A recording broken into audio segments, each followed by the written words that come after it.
Hey there. So, you're getting ready for a test, maybe feeling a bit overwhelmed, and you just want some straightforward advice. Yeah, like what should I do and what should I definitely not do? Exactly. Well, you're in the right place. We're going to break down the Ielts test section by section. And give you some really practical, easy to follow tips for each part. No jargon, just simple do's and don'ts. Okay, let's jump right in. First up, the listening section. What are the absolute must-dos here? Right, first thing, as soon as the test starts, check your sound, headphones working. Crucial. What if they're not? Just raise your hand, let someone know straight away. Same if it's loudspeakers. If you can't hear clearly, ask them to turn it up. Don't be shy about that. Okay, good point. What else while we're actually listening? Well, you get a little bit of prep time before each recording. Use it. How? Read the questions for that part.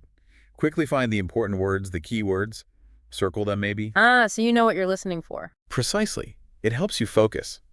And remember, usually the answers in the recording will follow the same order as the questions on the paper. That's helpful. Keeps you on track. Now, what about actually writing the answers down? Okay. Depends on the test format. Yeah. Paper-based. Write directly on the question paper as you listen. Not the answer sheet yet. Not yet. You transfer later. But computer-based. You type your answers straight in as you go. Got it. And word limits. Oh, yeah. Pay close attention to that. If it says no more than 2 words and undo word a number, that's exactly what you write. Stick to the limit. Absolutely. And for the paper test, folks, here's a good tip. Use all capital letters for your answers. Like shouting on paper. Kind of. But it just makes your handwriting really clear for the marker. No need on the computer test, though. Okay. What if you just don't know the answer? Take a guess. Seriously. There's no penalty for wrong answers, so leaving a blank doesn't help you. A guess might be right. Better odds than 0. Exactly. And finally, use the time at the end, 10 minutes for paper, 2 for computer, to check your spelling carefully. A spelling mistake means the answer is marked wrong. Ouch. Okay, spelling matters. So those are the do's. What about the don'ts for listening? What should we avoid? Right. Big one. Don't try to understand every single word. It's overwhelming and unnecessary. Just focus on. Focus on listening for the specific information that answers the questions you already looked at. Makes sense. And you mentioned guessing. Yeah, so the don't is, don't leave blanks if you can possibly help it. Always put something down. Okay. What else? Don't ignore those word limit instructions we talked about. It's such an easy mistake to make. Right, stick to the number of words. And don't forget the little details like singular versus plural, dog or dogs, or the right verb tense. Those can trip you up. Little things, big impact. Also, don't get confused about when to write. Paper. Write on question paper while listening. Transfer check at the end. Computer dot. Type directly as you listen. Check at the end. Clear distinction. Any other pitfalls? Yeah, don't assume you know the answer halfway through. Sometimes the speaker corrects themselves or adds info later that changes the answer. Listen to the whole relevant part. Okay, wait for the full context. And finally, don't ignore any instructions given right at the start of a section. Listen carefully to those too. Great advice for listening. Let's shift gears to the reading section. What are the key do's here? Okay, reading.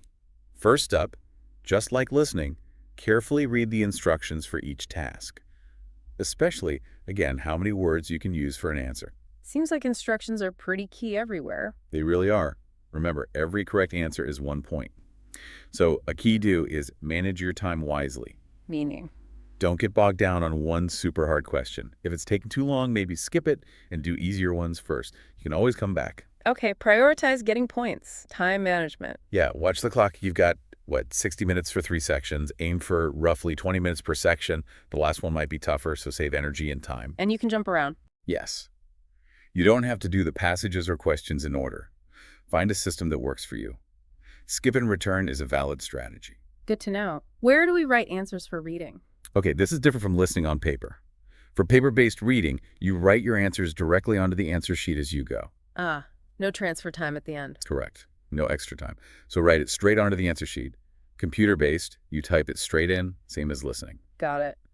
Direct to answer sheet for paper reading. What else helps? Do spend time understanding the question before you dive into the passage looking for the answer. What exactly are they asking? Understand the target first. Exactly. Then look for keywords from the question in the text.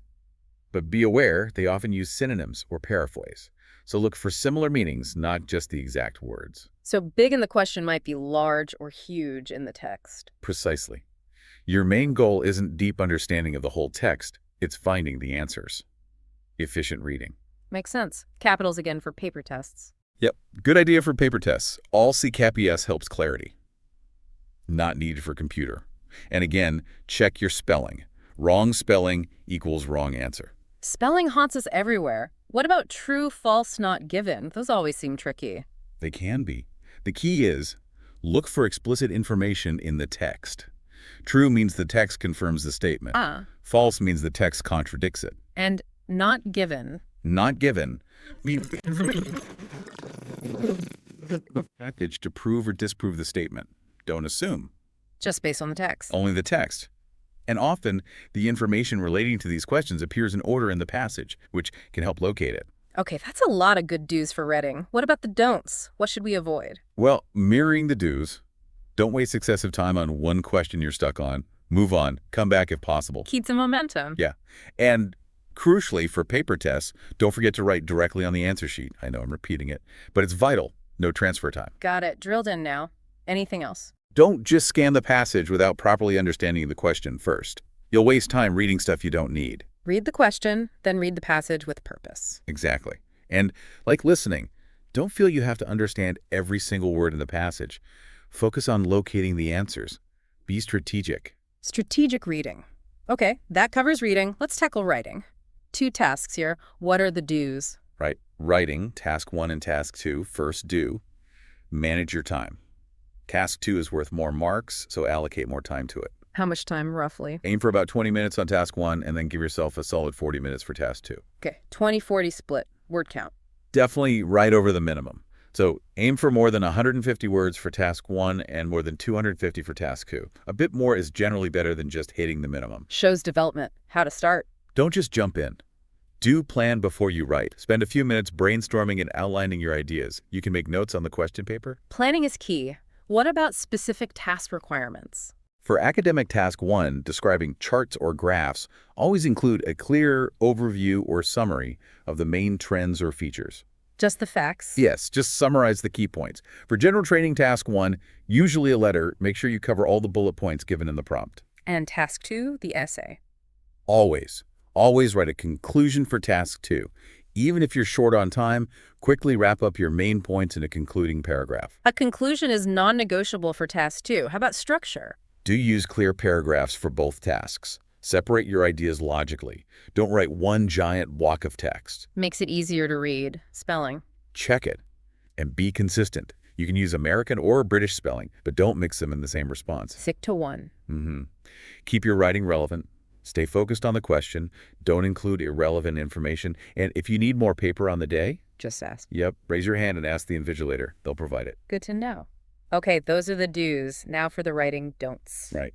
Don't spend so long on task 1 that you run out of time for task 2. Remember that 20-40 split? Prioritize task 2. Definitely. And don't write under the word count. You'll lose marks for task achievement. Hit those minimums and preferably go a bit over. Counting words. Don't waste time counting words constantly while you're writing, unless maybe it's the computer test where it shows you. Just get a feel for how much you need to write beforehand. Focus on the content. Planning. Yes, the don't is. Don't just start writing without any plan. That leads to disorganized essays. Take those few minutes to plan. Plan first, write second. What about opinions in task 1? For academic task 1, don't give your opinion in the overview or description. Just report the data objectively. Stick to the facts presented. Task 2, conclusion. Don't forget it. A missing conclusion in task 2 is really penalizing. Structure again. Don't write everything in one long paragraph. Use paragraphs to structure your points clearly. Spelling consistency. Don't mix American and British spelling. Pick one style and stick with it. And finally, don't take any exam materials like the question paper or your notes out of the exam room. Leave everything there. Leave it all behind. Okay, that covers writing thoroughly. Last section. Speaking. What are the do's here? Speaking. Well, the best do happens before the test. Practice. Practice speaking English about various topics, about your life, your opinions. Get comfortable talking on the day. Be open, be friendly with the examiner. It's a conversation, even though it's a test. And crucially, explain your answers. Expand on them. Don't just give short answers. No, definitely not. Try to talk as much as you can, really, until the examiner signals to move on. Give full responses. Keep talking What else? Do listen carefully to the question and make sure you answer what's being asked. Answer directly, then add details, examples, reasons. Answer first, then elaborate. What if you don't understand? It's okay. Do ask the examiner to repeat the question if you need to. Just say, could you please repeat that? Or something similar. Don't just guess what they asked. Right. For part 2, the long turn, you get paper and a pen for notes. Do use that preparation time, and it's fine to look at your notes while you speak. Notes are allowed. Grammar. Do try to use a range of grammatical structures and tenses. Show you can talk about past, present, future, possibilities. Show off your grammar skills and clarity. Yes, do speak clearly. Pronunciation matters for understanding. But don't worry about your accent. American, British, Australian, Indian, whatever. As long as it's clear and understandable, it's fine. Clarity over accent. Got it. Now, the don'ts for speaking. Okay. Number 1, don't be silent. If you're stuck, take a breath. Say something like, well, anything. Okay. But try to say something in English. Avoid long, silent pauses. Keep the conversation going. Vocabulary. Don't just focus obsessively on using big or complex words. Fluency and grammar are just as important. Yes, use good vocabulary related to the topic, but don't force unnatural words in. Natural language is better? Generally, yes. And don't feel you have to use lots of complex idioms. Some common phrasal verbs or natural-sounding idioms are fine, but don't overdo it. Don't try too hard to impress with idioms. What's the test really about? It's testing your English communication skills, not your knowledge on the topic. So don't think the questions are a general knowledge quiz. Focus on expressing yourself clearly in English. It's about how you say it, not just what you know. What if the examiner cuts you off? Don't worry about it. If the examiner interrupts you or stops you mid-sentence, it's normal. They have to keep to strict timing. Just stop speaking and listen for the next question. It doesn't mean you did poorly. That's really good to know. Take some pressure off. Exactly. It's just part of managing the test time. Wow. Okay. That's a fantastic rundown of practical do's and don'ts for every single part of the test. Really clear, simple advice. Yeah, hopefully breaking it down like this makes it feel more manageable. These aren't secrets, just, smart ways to approach each section. Focusing on these practical things can make a real difference, I think. Absolutely. It's about being prepared and knowing what to expect, and what simple strategies work best for listening, reading, writing, and speaking. And maybe the biggest do is to believe in yourself and go in feeling prepared with these tips. So perhaps take a moment. Think about which of these tips you'll focus on for your own preparation. Good idea. Knowing your plan can boost your confidence. Well, thanks so much for sharing all that. Super helpful. And thanks to all of you for joining us on this deep dive.